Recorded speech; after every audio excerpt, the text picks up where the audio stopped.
How can you have, is it Collins or something?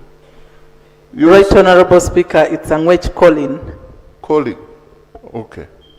Thank you so much, Right Honorable Speaker, for giving me this opportunity. Once again, my name is Angwech Colin. I'm a member of Parliament representing the people of Kyoga County, Amolata District.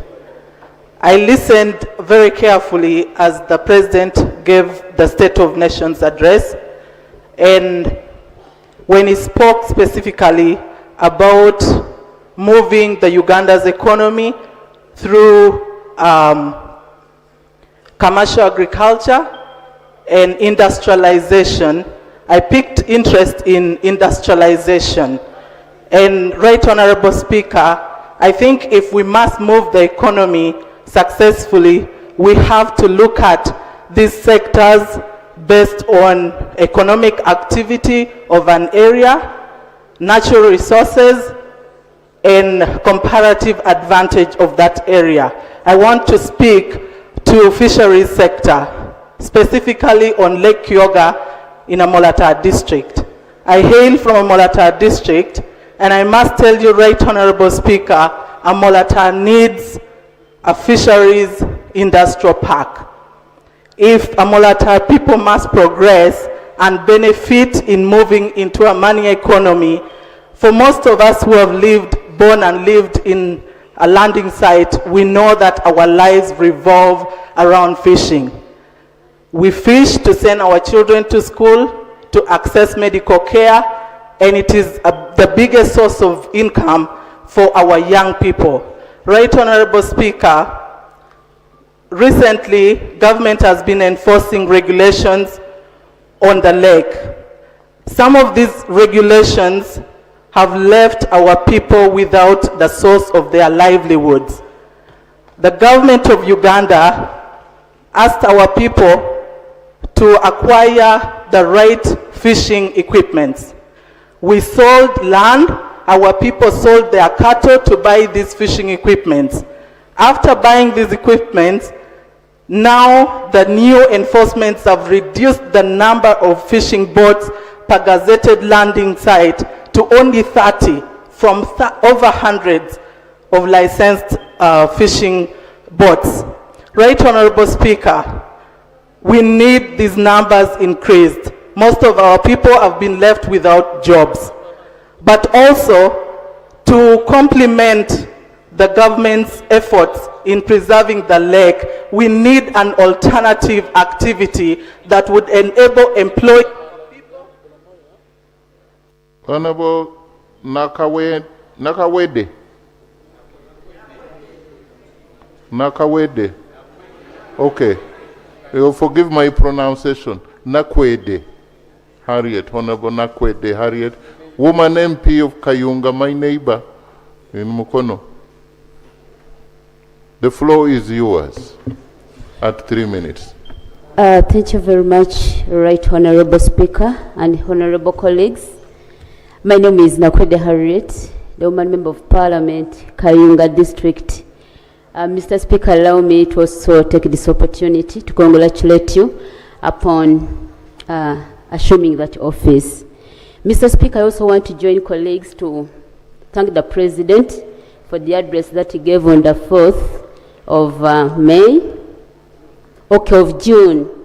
Mr. Speaker, I want to specifically draw your attention to the first paragraph of the address, where the President thanked Ugandans and congratulated them for participating in the series of elections since the 15th of January 2016. And he also, Mr. Speaker, thanked them for massively supporting the NRM.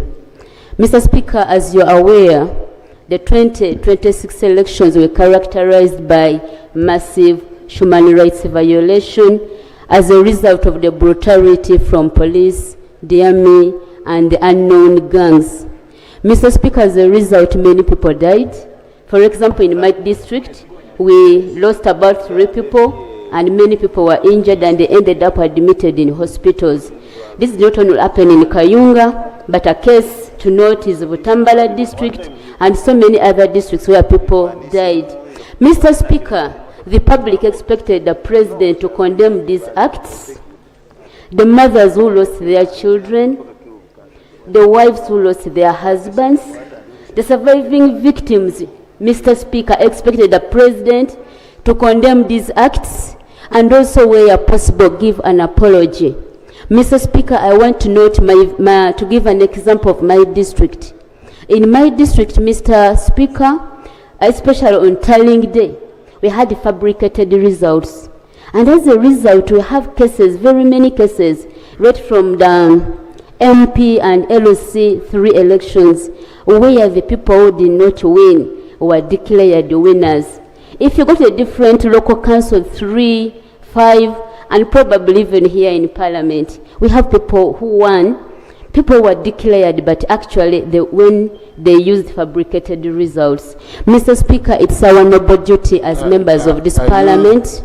The fabrication I've only heard about Kayunga. Are you one of those with the fabricated?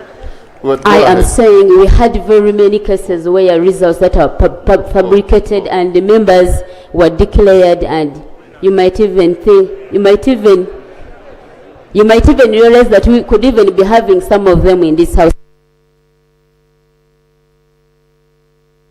I was just warning you that when you are near Mr. Speaker, I thought your minute is done.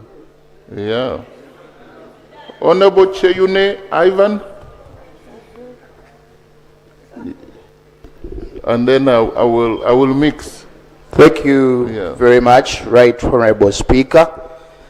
My name is Ivan Cheyune, representing the people of Nakasongola. I listened to the President's address, actually when he acknowledged the contribution coming from dairy products and meat products. The President says that the cattle corridor is contributing economically to the coffers of the government, but I would like to draw his attention that areas coming from the cattle corridor, especially Nakasongola, would have contributed much better if his pledges are fulfilled. The President has pledged severally to the people of Nakasongola, and we have not seen such pledges. If the President could fulfill the road of Nakasongola through Kalungi, Bamugorode to Chichusa, our farmers would be transporting their products very easily to other markets. He has pledged for over 20 years electricity. There are so many sub-counties in our district of Nakasongola where electricity has not circulated fully, and yet the President claims that agro-based value addition would make our farmers earn more if all our products would be value added. When I was watching his speech, he has always promised to help our farmers with irrigation. Right now, during the drought season, our farmers have lost terribly on their crops due to drought, which has affected us so much. It is quite disappointing that we have Lake Choga, where we would tap in to irrigate and give enough water to our cattle rearers. We have River Kafo, still government has not taken advantage. We have River Lugogo. We will not be suffering with drought severely if government had helped our farmers with irrigation. And finally, Mr. Speaker, I've seen severally when the President is giving evidence of people who have benefited from PDM using media. The Nation Media Group has always aired social news about poverty, the epidemic, gender-based violence. NTV has contributed. Honorable Peggy Joy Wako, let's hear from a female elder. What a good mix.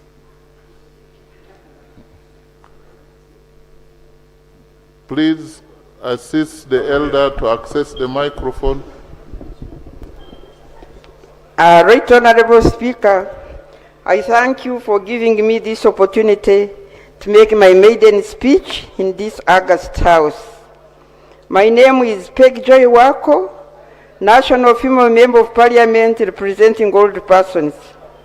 I join my fellow members to congratulate you for getting that chair. I congratulate His Excellency the President of Uganda upon delivering the State of the Nation address. I particularly appreciate the progress made in expanding Uganda's road infrastructure, connecting regions and improving transport across the country.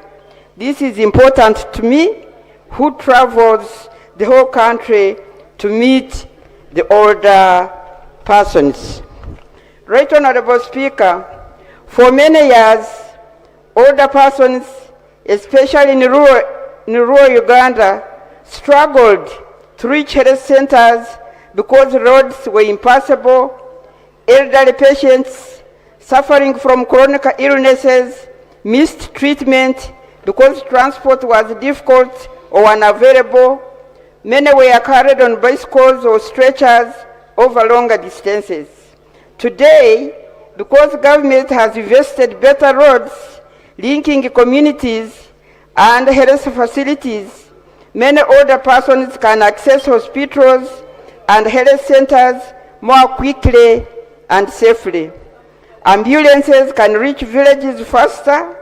Medicines can be delivered more easily to remote communities. These improvements save lives and reduce suffering. Right Honorable Speaker, I also wish to commend government for the improved availability of medicine in our health centers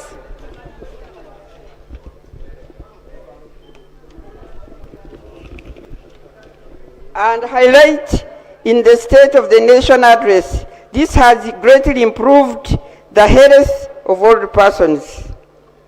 Right Honorable Speaker, due to improved transport, children and relatives can visit their elderly parents more easily.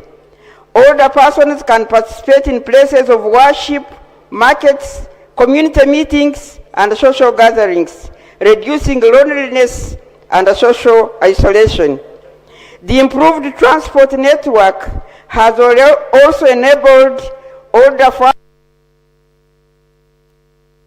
Honorable MP Bududa, District Woman MP.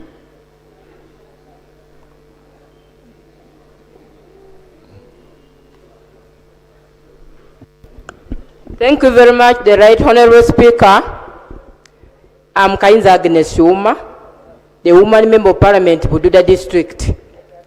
I take the opportunity, this being my maiden speech, to congratulate you upon assuming that exorbitant post.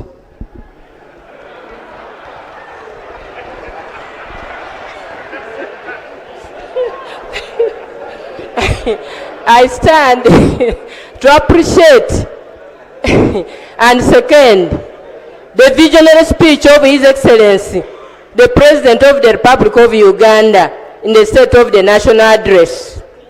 In his speech, he emphasized a lot of the issues that were emphasized or outlined in the speech.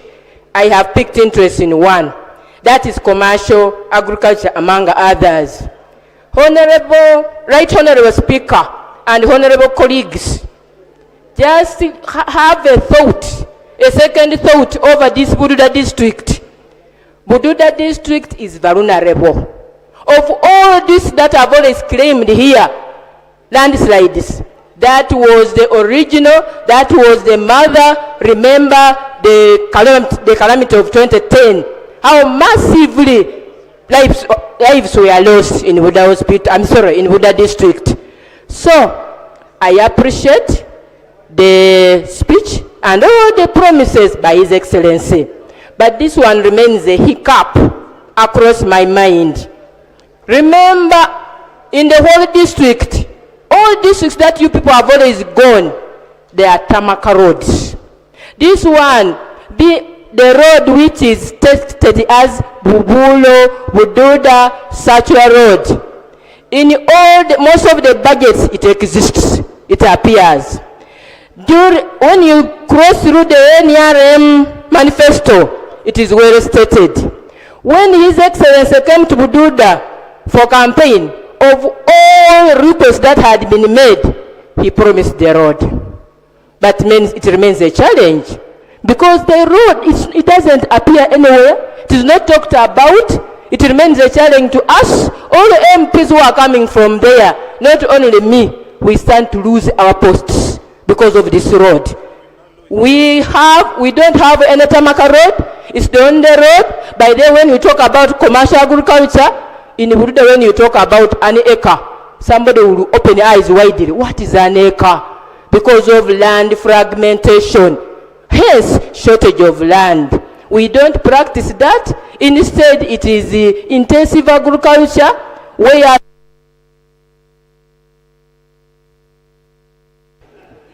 Honorable Prasozia, I think is... yes. Thank you, Mr. Speaker. It's my maiden speech. Allow me to congratulate you on attaining this high office. Allow me also thank the President for the State of Nation address. I picked a number of issues. One is on an attempt to eliminate poverty, SDG number 1. The issue of getting everybody into the money economy and infrastructure. In my constituency, Ndorwa East, we need affirmative action. For 20 years, we have missed all the good things offered by the NRM government. For example, my people of Maziwa sub-county, they were affected by the 1994 Rwandan war. We lost 36 people and over 800 people lost their assets. For over 30 years, they have never been compensated. I'm sure if they get this compensation, it will reduce poverty in their home states. Mr. Speaker, we have a problem in parts of Buhara sub-county. The network in areas of Rwantambara, Ntarabana is affected by the strong telecom network of Rwanda. My people need a boost of their telecom network so that they can also communicate. Mr. Speaker, we have 2 dams in my constituency. They are all located in Maziba, the old Maziba Dam and Muvumbe Dam. But the people of Kahondo, the people of Kavu, the people of Chigarama, they all live in darkness. Yet we have 2 dams. Can we be helped? And the dam, the old dam of Maziba is revamped. Can we be helped? Muvumbe Dam gives power to the people who live nearby. Because people are wondering how they can be producing power and they don't have power. Mr. Speaker, I have another problem in Chanamira, in a place called Kabaraga. There is a risk of another Chitezi in the courts in my constituency. The land fill has reached its maximum carrying capacity.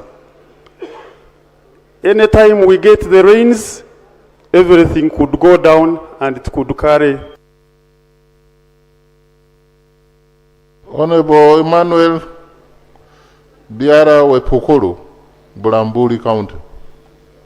Kumwen.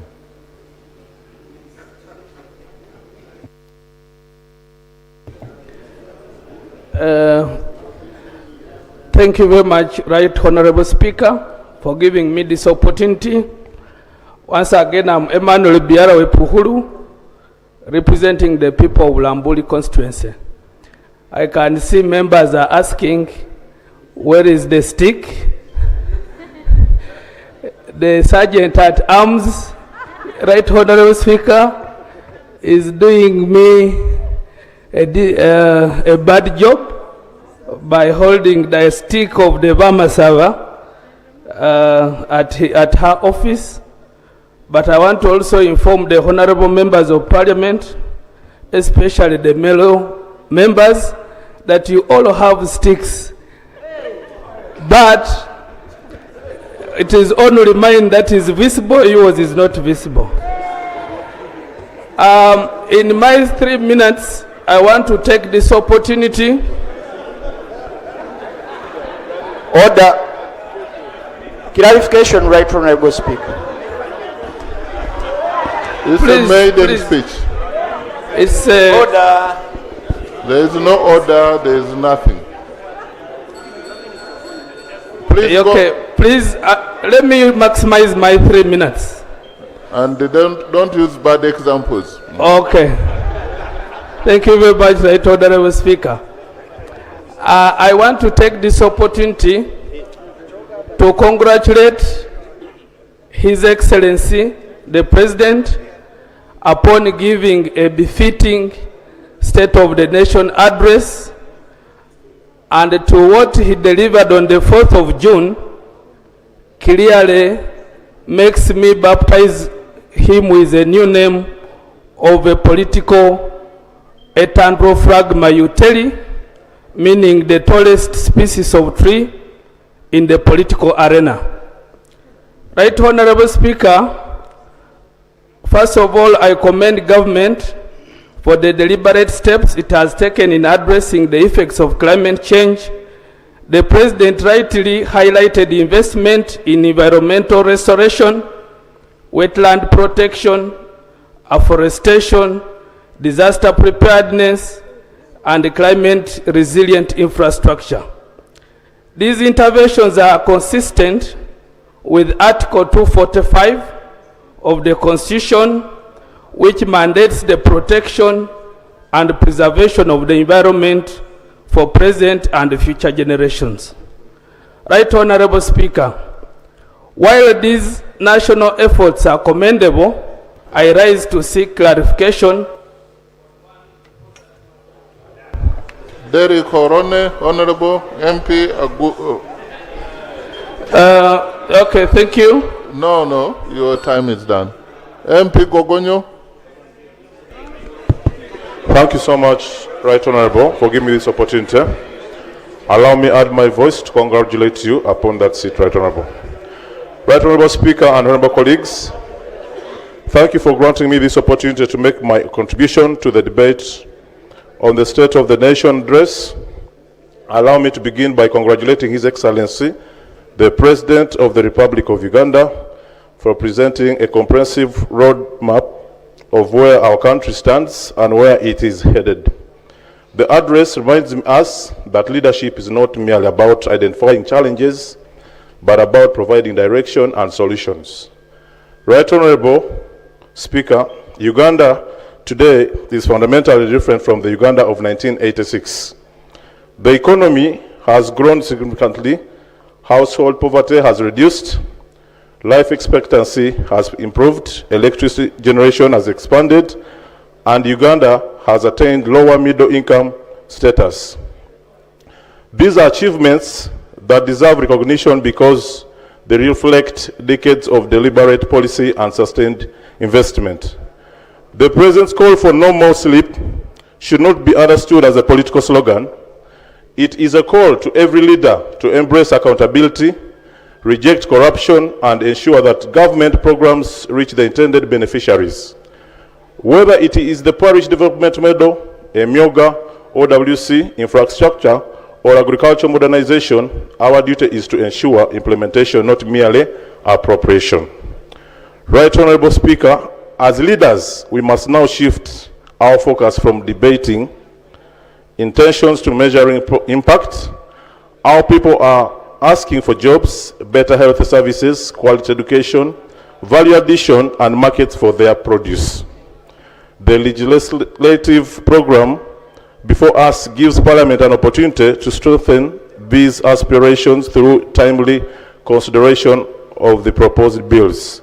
Right Honorable Speaker, as I conclude, I pledge both as a Member of Parliament representing the constituents and as the newly elected Publicity Secretary of the National Resistance Movement, to continue communicating truthfully about government programs while also listening to the genuine concerns of our people. Progress is meaningful only when every Ugandan feels its impact. Thank you so much. Honorable Dr. Sylvia Arinaitwe Tumuhairwe, Woman MP Ruchiga. And then that will be followed, should be followed by Honorable Muntu, who is not a general. Nachikai. Yes. Thank you, Right Honorable Speaker. Dr. Sylvia Tumuhiru Arinaitwe is my name, woman member of Parliament for Ruchiga. Allow me to add my voice to those who have already spoken, to appreciate our dear President for a very rich State of Nation address that we are discussing right now. When you look at it, it gives detailed accountability on where we have come as a country, where we are right now, and where we are going. The focus areas that he elaborated very well in the address are touching to all of us, and I can see all of us share that this is the way to go. I will limit my submission to agriculture, commercial agriculture, because it is what is very much dear to us as people of Ruchiga. People of Ruchiga, as you know, we come from a very populated area, therefore facing a problem of land scarcity. And in the State of Nation address, there is elaboration that the President talks about on commercial agriculture, especially coffee production. We have decided to embrace the issue of coffee production as Ruchiga people, because it is what can help us considering the challenge of scarcity of land, because it grows well with other crops, so you get other crops and as well you get your coffee.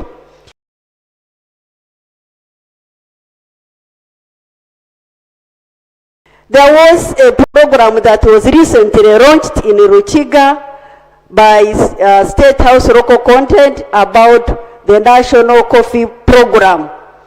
That program came to us because we had already made some steps towards coffee production. It was presided over by Vice President, and we had a special guest, the Minister of Investment, Minister of State for Investment, Madam Amina. During that launch, we pleaded with the team about the need for coffee seedlings and a herring machine for one of the sub-counties which grows a lot of coffee. And they promised to come to our rescue. Rains are coming, farmers have already dug their holes, and we are looking forward to receiving the seedlings. We know there could be some pressure. Honorable Naki Julius Muntu. My name is Julius Nachi, MP of Dadiri County East in Sironko District.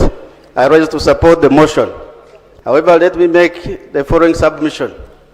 One of the key pillars of the 10-fold growth strategy that has been advanced by government is digital transformation and financial inclusion. However, this pillar is being defeated by high mobile money charges. I will be moving a formal motion later on to urge that we urge government to see how we can review the mobile money charges, which are prohibitive to the greatest population. Now, why do I want government to review this? It is because of the following. One, our people have resorted to cash transactions because they fear mobile money charges. And the danger with that is that now government is spending a lot of money printing new notes to replace old notes because people are using cash so much. I read the Central Bank report of 2025. It showed that the government spent 194 billion to print new notes. At the same time, what we earned from mobile money was 173 billion. So we already made a loss, meaning if we had promoted e-payments, we would probably not be spending much on printing money. Secondly, our president is talking of regional integration. Regional integration in terms of the economy, we must align our tax policies with our neighbors. Uganda is taxing mobile money on 3 fronts. One, capital, 0.5%. Whenever you withdraw, they take 0.5%. Two, they are taxing withholding tax 15% on commissions earned by telecom companies. Three, they are taxing 10% on commissions earned by mobile money agents. Our neighbors are only taxing two bases. They are taxing income earned by the telecom companies and the agents. So for us, we have three. My argument is that we should do away with the third base, which is the 0.5%, or we reduce it to half. What is the implication of reducing by half?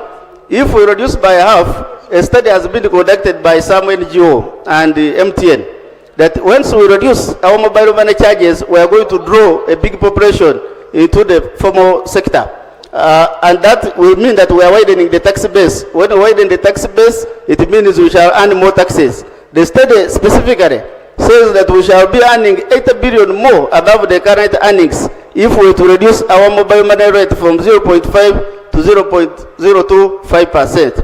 Secondly, because of these cash businesses, our people are taking a lot of risk. In Mbale, people travel with big money to Kampala because they don't want to use e-payments. And also, these mobile money charges are affecting the local people more than the middle class. Because for us as middle class people, we have alternative payment methods. Honorable Vincent Freedom Kaheru. Then I'll go this way. I have a list here. I called Honorable Andrew Kaluya. He had gone to, I don't know, to answer a call or whatever. Then I'll come back. Yes, Honorable Freedom Vincent. Thank you very much, Right Honorable Speaker. Allow me to add my voice to that of my colleagues before me to also congratulate you upon your elevation to the high office of Speaker of this great Parliament. I would also like to take the opportunity to congratulate His Excellency Yoweri Kaguta Museveni, Her Excellency the Vice President, Right Honorable Deputy Speaker, Right Honorable Prime Minister, our ministers, and all dear colleagues. Am I protected? Thank you very much. I would like to add my voice. You're protected with a lot of smiles. Yeah. Thank you. I would like to add my voice to that of the colleagues to appreciate the great State of the Nation address that His Excellency gave us on the 4th of June, which to me I thought was a great roadmap for all of us to guide us in our work in the respective constituencies. My constituency is Chaka North in Chegegwa district, and I'm really grateful to the people of Chaka North for having seen me worthy to be their leader for this season. What did I pick out from the State of the Nation address? Our president did emphasize the value of ensuring peace, stability, law and order, and the supportive infrastructure. I think that is a given, and I would like that all of us colleagues take peace and stability as a key ingredient in our socio-economic transformation agenda. I would like to pick out what really worked for me. That was the 4-acre model. And at our level, we'd like to talk about the flexible 4-acre model, whereby we are at liberty to do more than 4 acres. Why am I emphasizing this? I think as leaders, we need to be exemplary to our constituents by practicing what we preach. And I, as a leader, am already becoming a role model to my people, through the Yes, you are done. Thank you. I wasn't. You spent about 2 minutes. Yeah, thank you. Honorable Kaluya, then Honorable Sarah Aguti. Aguti Sarah. Honorable. Thank you, Right Honorable Speaker. Then I will do here. Right Honorable Speaker. I've come this way. Yeah. My name is Andrew Chizakaluya, a member of the National Unity Platform, and I'm the Shadow Minister for Education. Right Honorable Speaker, whereas I have the duty to respond to the State of Nation address in relation with my constituency, I would rather